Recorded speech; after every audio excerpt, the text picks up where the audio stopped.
doeth righteousness is righteous, even as he is righteous. So you have to do righteousness to be righteous. You have to do it to be righteous. So what does it mean to do righteousness? We're coming back here.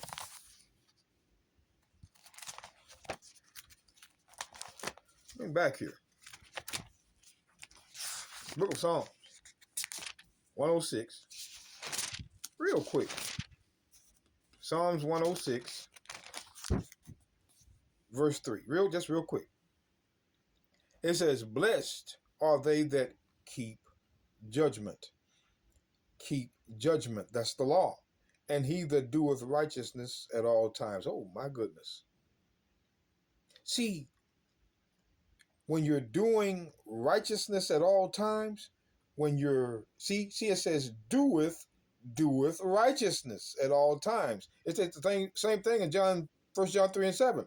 Doeth righteousness at all times. But you cannot do righteousness unless you keep judgment, and that's the law. The only way you can do righteousness is to keep judgment. That's the law.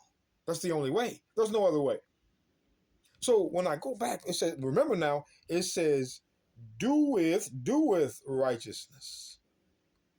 See, this is in the Old Testament. So to do with righteousness is to keep the law. And John said it in 1 John 3 and 7.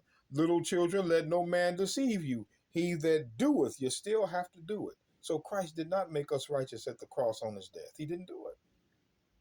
They're lying. Straight up lying. He that doeth righteousness is righteous. So if you're going to be righteous, it is because you're doing it. You have to pay attention to that. So let's go back. Let's slide on back to 1 Timothy 1 verse 9. It says, knowing this, that the law is not made for a righteous man. What was a righteous man? A lawkeeper. A righteous man was a lawkeeper. You read it from front to back. See, when it says knowing this, that the law is not made for a righteous man, you do not have to teach a righteous man the law because he keeps it. That's why it's not made for him, because he keeps it. But for the lawless and disobedient, and for the ungodly, and for sinners, for unholy. Wait a minute. For unholy. That's unholy. We're going to come back here. The book of Numbers, chapter 15, verse 40. Yes, sir. That ye may remember. Now, this is the time of the fringes, but the fringes, brothers and sisters, they counted as a dress code for God's people. But there was a meaning for them, a heavy meaning. And people don't want to understand that. That ye may remember and do all my commandments and be holy unto your God. Oh, yes.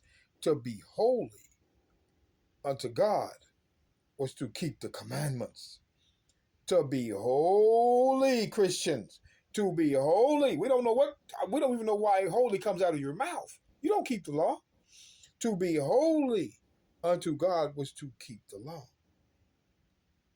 That was the only way to be holy, was to keep the law. So when we go back again, let's kind of head on back to 1 Timothy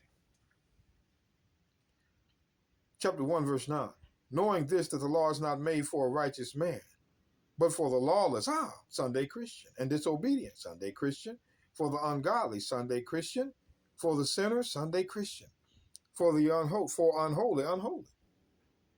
Unholy is the opposite of holy. So if you are holy keeping the law, you're unholy when you break them.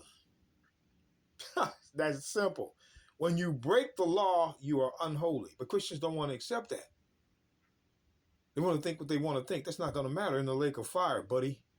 Unholy meant you didn't keep the law. And profane, for murderers of fathers and murderers of mothers, for manslayers. So when it says knowing this, that the law is not made for the lawkeeper, but for the sinner, that's what this is saying. The law was made for the sinner, because the righteous man is the lawkeeper, and the lawless, disobedient, ungodly, sinners, unholy, and profane are the Sunday Christians. And that's that.